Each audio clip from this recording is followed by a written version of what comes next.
Hey guys, welcome back to the Pulling Curls podcast. Today on episode 80, we're talking about the husband stitch. That's right, we're talking about my favorite labor and delivery myths, pregnancy myths. You are not going to want to miss this one. Let's untangle it.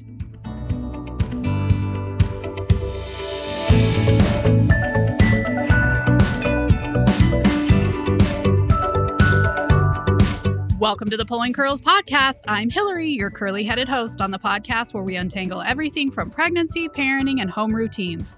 I want you to know that there are no right answers for every family, and I find that simplifying my priorities is almost always the answer. It's tangled, just like my hair.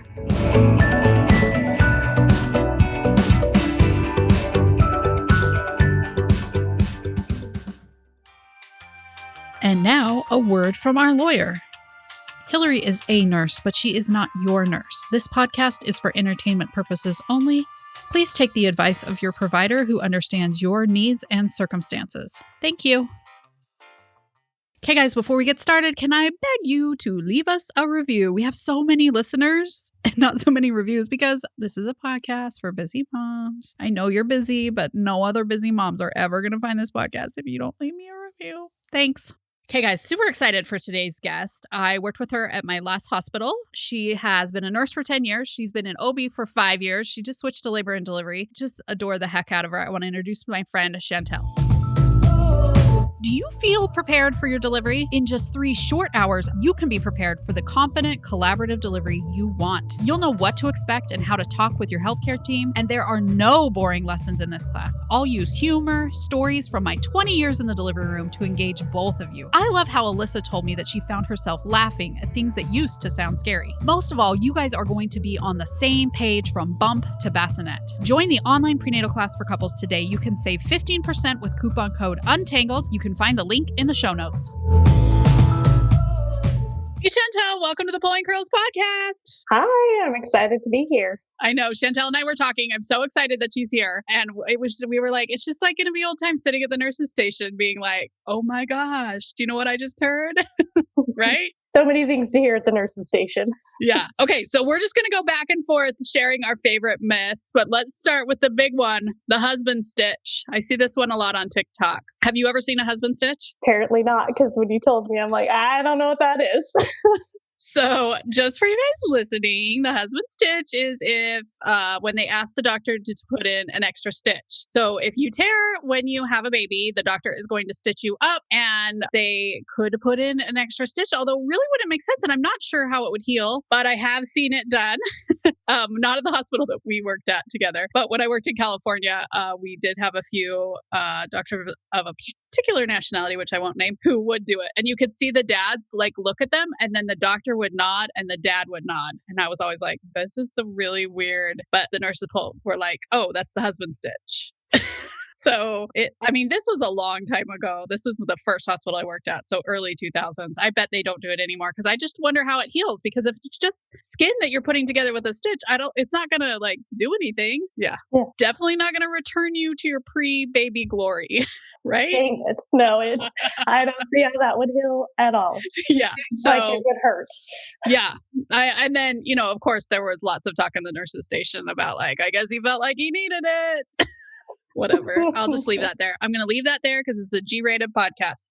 Okay, Chantel, what's your favorite myth? Mine probably is the one that says you shouldn't rub your belly too much because your baby will be spoiled when it comes out. Have you ever heard that one? No. That one always makes me laugh, but I'm like, how does rubbing your stomach equate to being a spoiled baby? I guess it's like holding the baby, right? Where you're like patting their back. But I'm pretty sure that over the layers of fluff that were over my baby, it probably didn't notice much when I was patting my belly. No, I don't know. That one always made me laugh. Yeah, I think I more scratched my belly than rubbed it, I have to say. All those stretch marks. Yeah. Pretty itchy. It felt good. Okay. Another one that I got when I worked in California with lots of different cultures is that you are not supposed to get out of bed or shower for 6 weeks after you have the baby. So in a lot of cultures, you have your baby at the home, your mom comes over, your aunties come over, and they help take care of the baby and you're supposed to stay in bed for 6 weeks. Not a good idea. Side note. Oh, and you're definitely not supposed to have a shower. Like that's a big one in their culture. And so women would get up and shower and they were like, they would have to hurry and do it while their mom was gone because they knew that their mom would be upset that they had showered because they said that it would ball up your uterus and it would never return to your pre-pregnancy shape. And I was like, it will never return to your pre-pregnancy shape anyway. So take a shower. It's going to feel so good. That first shower feels so good. Yeah, it makes you feel human again. I would take the shower, definitely. But I will say that a lot of people overdo it, especially on subsequent babies. So there is definitely something we should take from this myth in that you should rest more. And I have so many people email me or text me, friends who say, I've started bleeding more. It's like baby number 3. And I'm like, well, what did you do today? And they're like, well, I just did a Costco run. And I'm like, no, that's too much. Lifting, not good. So things that were okay before aren't going to be okay in those first 6 weeks. So be nice to yourself. Yeah, definitely. You have to be nice. Oh. But also take a shower. I would take a shower. I want to smell good after I have a baby. Or just not be as sticky in my downtown. Yes, that totally is a good reason to take a shower. Yeah. Okay. What's your next myth?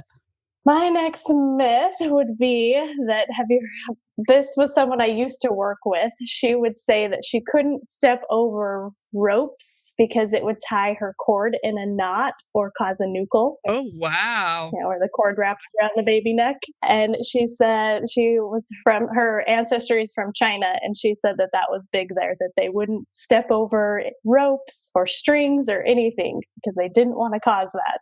Oh, you know that there was somebody in their village or their culture that had that happen. And then there was a knot and they referenced back to when they stepped over a string. That's such a sad myth. That is a very sad myth, but I was like, yeah. It caused her a lot of stress. So I'm like, I'm pretty sure that myth is. Was she a nurse? She was, yeah. You're stepping over lines all the time. Right? That's what I said. So it stressed her out. I'm like, are you sure this is not a myth? And she, I think she calmed down towards the end the more we kept telling her, this is not true. But yeah, stepped over plenty of IV lines in my time. Mm-hmm. Yeah. Definitely. Oh, that's sad. When myths add extra stress to you, that's not a good thing, people. No, not at all. That's why it's good to do the research on some of these myths. Yes. Okay, my next myth is the walking epidural. Because I get asked that a lot online. I've actually only ever been asked it in a room, like maybe once or twice. Mm-hmm. But there is the myth that your anesthesia can give you an epidural that you can still walk with. And I've asked a ton of anesthesiologists. I think that there is, but at the same point, it's also not giving you very good pain relief. And also, I have heard that even if they give this so-called walking epidural, you can't get up and walk. Like you might be able to take 2 steps to a commode, so you might not have to have a catheter. But yeah. Have you had patients ask you about the walking epidural? No, I haven't. Yeah. Usually they just want the epidural and they want it to work. Yeah, and they want it good. Because you got to think, if the epidural is only working so that you can still walk because you'd have the sensation in those appendages, then, it's probably not going to take away the contraction pain or the baby coming out pain, which is what I'm paying for. So, yeah. Yeah, I'd be very sad to pay that bill and not have had any relief. Yeah. I have had anesthesiologists put in the epidural like with twins or like VBACs, and they'll put it in early and then you can still walk with that. They just haven't dosed it. So they just have it sitting there waiting for its special time to work. So that is possible, but also kind of rare. I haven't seen that much. I've never seen that. So yeah, I think I've seen it twice. Nice. Yeah. Okay, what's your next one, Chantel? My next one would be you shouldn't exercise while you're pregnant. And that one always makes me laugh because labor is pretty intense. You might want to do a little bit of exercising to be able to handle labor. Yeah, and it's 9 months. It's not like it's Mm-hmm. You shouldn't be working out 6 weeks after, but those 9 months leading up to it. Yeah, one of the people I follow actually says if you work out at a similar level, because you probably shouldn't, like now's my marathon time. Right? Correct. Yeah. You shouldn't start doing a bunch of stuff. Yeah. But if you work out at a similar level, you'll actually end pregnancy in better shape than you were to start with because you have all that extra blood volume that you're still working out at the same level. Although I would say most people hit month 9 and are not working out at the same level, but they're doing things that are, help their body move. And I think that's super important. I think it really helps the aches and pains of pregnancy, actually. I think it does. I think I was best with my 3rd kid at still exercising. And I did feel the best with that one. So what did you do? What did you do to exercise? A lot of walking. I didn't ride a bike at 8 to 9 months, but I rode my bike a lot before I hit 8 months. And then I would just go to the gym and do the treadmill and lift some light weights, little squats. I wasn't squatting past 90 degrees, but just little squats and lunges and a lot of arm exercising. Yeah, all that's so helpful. Mm-hmm. I have to say that I felt like I was doing full lunges, and then Drew took a picture of me, and I think a kid was next to me doing it with me. I was not doing full squats. Maybe was bending my knees. I don't know what was going on. Hey, you were moving. That's great, right? Yeah. Maybe he just took it at the wrong moment where you were on your way back up. Yeah. Yeah, I definitely agree with that. Okay, my next one is that you have to do what your doctor says. I get this a lot on TikTok. This one's for my TikTokers out there, that if your doctor recommends it, like that's just what you have to do. And it's called a recommendation because it's a recommendation. It's not a you have to. So even if your doctor orders that you can't eat, you can still eat. Even if your doctor says you need a C-section, you can say, I don't want one. It's up to you. We don't just go with what the doctor says. So you can make your own choices. Just take all the input that you can. Yeah. Correct. Yeah. Yep. It's your body. You can make decisions and you can decide what's best for you and your baby. Yeah. I always say that I'm here for a collaborative hospital birth. So you're taking your feelings, your partner's feelings, talk with the nurse, see what she's thinking, talk with your physician, and then your mommy gut, see where you're at.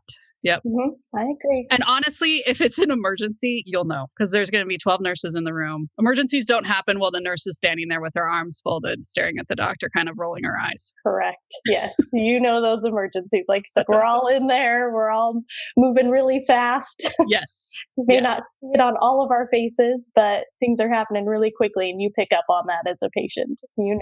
Yep. Okay. What's your next myth, Chantel? My next myth would be, which I don't know what you think about this one, Hillary, but the full moon.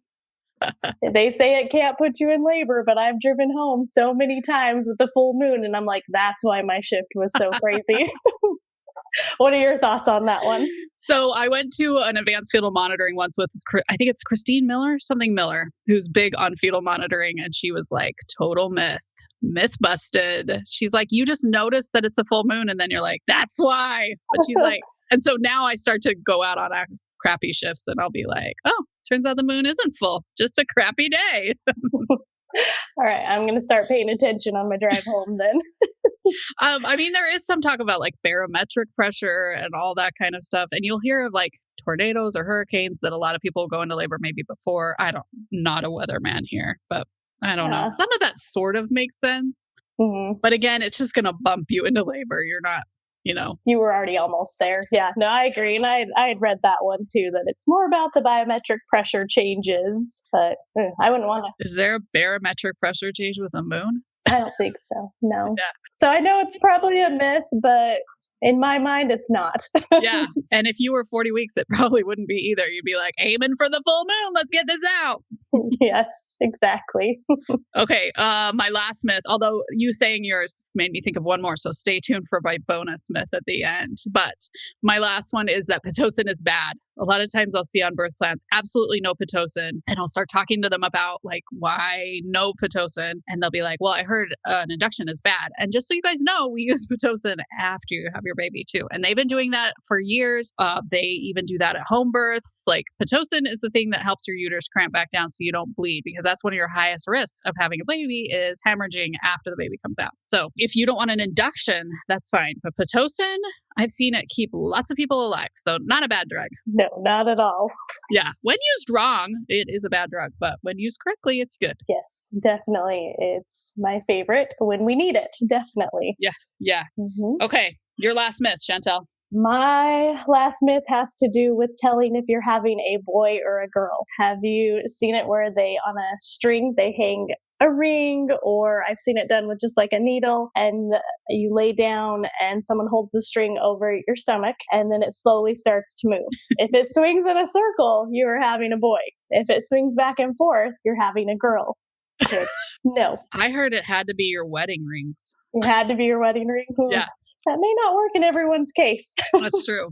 So I tried those. So we had 2 boys and then a girl, and all of my unit was obsessed with finding out what gender that last baby was. So we tried all the things. Most of them, like half of them were right.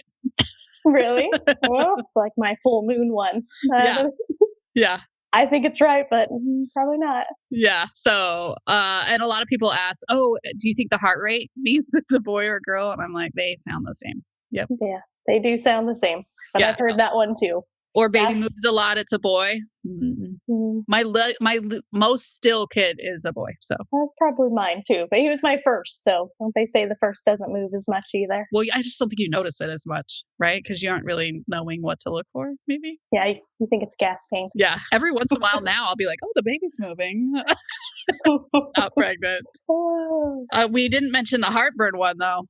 That baby broke that heartburn because he had buckets of hair, zero heartburn. Really? Yeah. And my kids that had no hair, more heartburn. So all I the had heartburn with all of them, and they all had like just a tiny bit of hair. Yeah. So they say that there's like some progesterone that causes hair growth, yada, yada. They say it's true, but not in my case. Okay. Are you ready for my final myth and favorite? Yes. So my friend, her husband was Vietnamese. She was white, and her mother-in-law told her that she couldn't wear black or the baby would be ugly. Okay. And I was like, did she wear it with your husband? I love him, but yeah. Anyway, I just thought it was funny. I was like, where did we find the correlation for that one? I don't think that's true. I've heard if you look at an ugly animal, your baby would be ugly from the same culture, but not the wearing black. That's so funny. Yeah. I'm not a huge newborn fan, so most of them come out and I'm like, meh. It'll perk up about 2 months. So that baby will look a little more normal. So, yep. Yeah. Yeah. Between the cone head and all the fluid in their face. Yeah. Yeah. They're not the cutest they're going to be, but definitely take pictures because they're never going to look like that again. Mm-hmm. You always feel like they're the cutest in that moment. Yeah. Thank goodness for hormones. Otherwise, you might be like, let's just put that one aside. Yeah, exactly. It's sad, but true. Yeah. So if you have a pregnancy myth that you think is true, take it to your doctor, you guys. Or, if you've held it in your heart for all of pregnancy, ask your labor nurse. Tell them, hey, I heard this. You think this is true? And just give them a laugh for the day. That's all the nurses really want. We're pretty easy. Yeah. We definitely want just a smile and a laugh. So yeah, it'll make our day. Yeah. So thanks for coming on, Chantel. Hey, thanks for having me. Okay, guys, I hope you liked that episode. Hopefully nobody got their feelings hurt about some of the crazy things that we hear in labor and delivery. This isn't to say that if you've heard those things or you believe those things, that you're wrong. But like we were talking about at the beginning, if these types of things are causing you stress, definitely bring it up to your doctor or your provider, or if you go into the hospital for an NST, just mention it to the nurse. Sometimes people are more willing to bring up stuff like this with nurses because, I don't know, we seem less authoritative than your doctor. But yeah, bring it up. See if what you're stressing about is really something that you need to be, because the less stress during pregnancy, the better, right? Thanks so much for joining us today. I hope we helped smooth out a few of the snarls in your life. We drop an episode every Monday, and we always appreciate it when you guys share and review. Until next time, we hope you have a tangle-free day.